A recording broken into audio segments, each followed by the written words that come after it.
All right, Zach, Baylor 48, SMU 45, double overtime.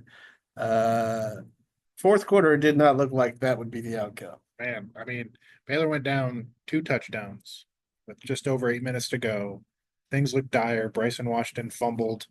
SMU chewed some clock and scored to make it a two-score game, and you know, and then Baylor kind of Sawyer-Robertson kind of just took over. The defense got a stop when they needed it. Yeah, Um, I mean, pretty much a picture perfect final 8 minutes. yeah, no doubt. And I mean, picture perfect two overtime periods too, maybe. I mean, they Maybe. they obviously gave up a touchdown to SMU on one play in the first overtime, but then to your point, the defense stepped up at really the Right.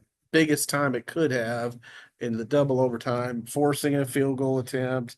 SMU misses that kick, and Baylor celebrates its first top 25 wins since 2021. Wow. I mean, well, what do you feel like this win does for the Bears?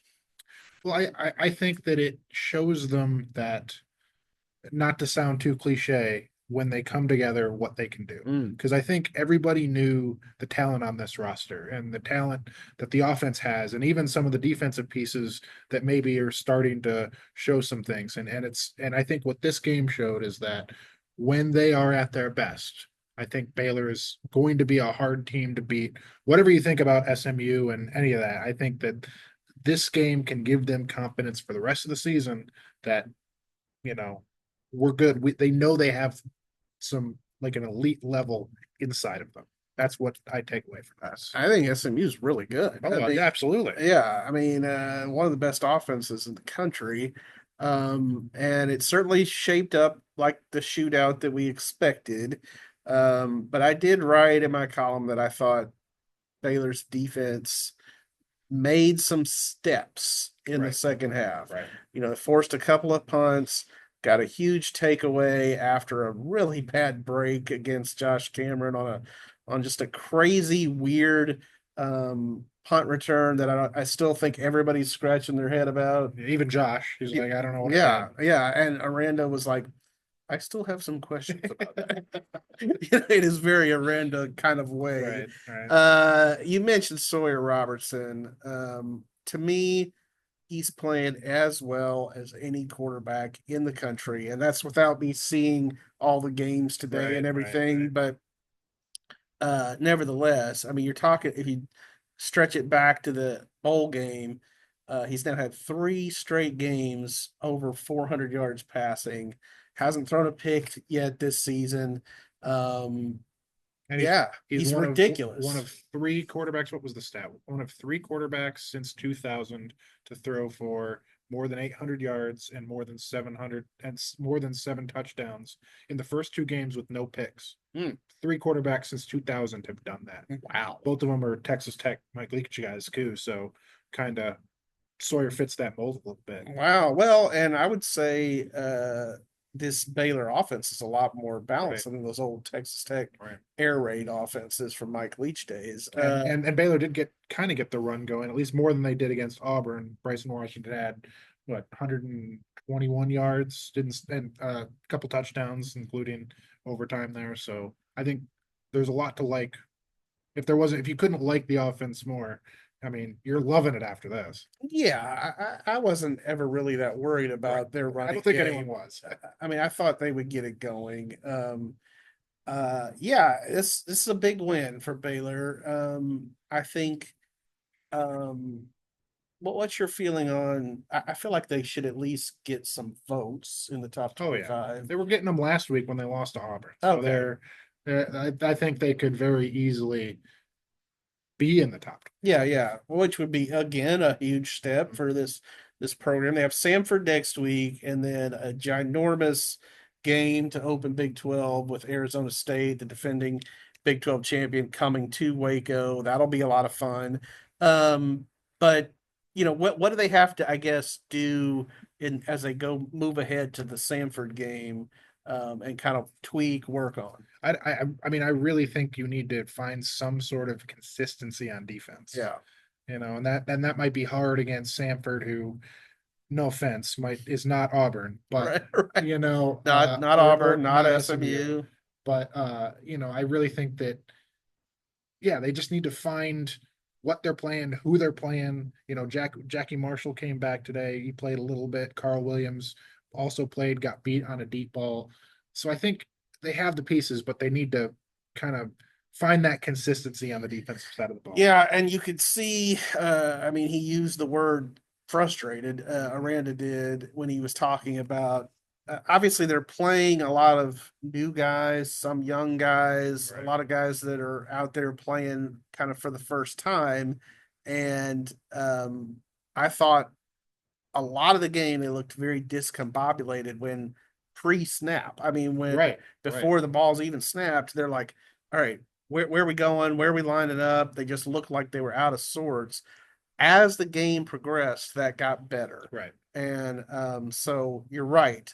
That is an area they've got to take a big step.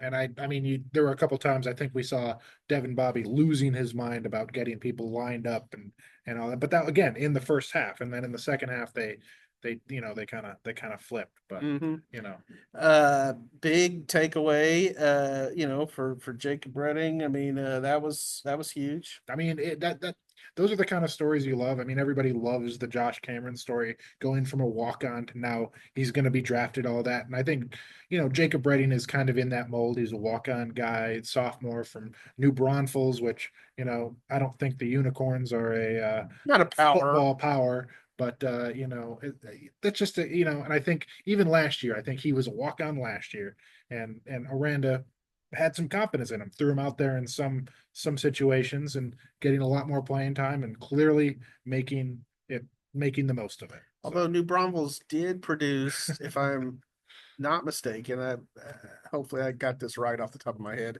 Cliff Kingsbury, I think, played it. really, So, yeah. oh, So there you go. offensive unicorn, There you go. literally and figuratively. Right. What do you take away from this game? Wow. Some of what I already knew, which was Baylor's offense is going to keep it in a lot of games. Right. They're, I get Art Briles era vibes from this offense in terms of the ability to score quickly, the ability to make plays in the open field. I mean, those were some dynamic Baylor offenses. And so to even bring them into the conversation is, I'm saying, high praise. And I just think, they were down 2 touchdowns, 8 minutes to go, and didn't panic, Right. Right. and so that's what I take away is just I don't think this team is going to be. We talked about that last week here in the post game deal that we didn't think they would pack it in, and here's a game where they had every opportunity to pack it in and they didn't, and so I think that's a testament to the leaders on this team. And we got a chance to talk to a lot of those Yeah. guys after the Yeah. game, and it's, I mean, Baylor fans, you should be inspired by these guys Right. because Sawyer, Keaton Thomas, Josh Cameron, the other guy we talked to was Jacob Redding. Um, they're inspiring guys, inspiring stories. Aranda said to us, um, I hope Baylor doesn't take Sawyer for Right. granted. Like he said, we're lucky to have Sawyer at Baylor University. So I agree with that. Like he's what you want in a quarterback, and they've got some other dudes like that at other positions. And one more shout out to Ashton Hawkins. Mm, I know he had his big struggles. game, big game. He had his struggles this off season. Is he eligible? Is he not eligible? That whole thing with the NCAA. Mm-hmm. He's eligible, and in a game like this, sets career highs and catches, yards, and just when Michael Trigg went down with an injury, Ashton Hawkins continued to be Sawyer's safety blanket, along with Josh Cameron and a few others. But clearly Ashton Hawkins still has football to play, and Baylor's glad that they got that eligibility thing behind them. Well, Zach, I'm excited about next week having a Saturday home game. That will be nice. So no offense, Auburn. No offense, SMU, but we'll be in Waco on Saturday, not on a Friday night. And so I'm excited about that. And now let's go get some like a burger or something. Let's go eat. Yeah, let's do that. Yeah. All right. See ya.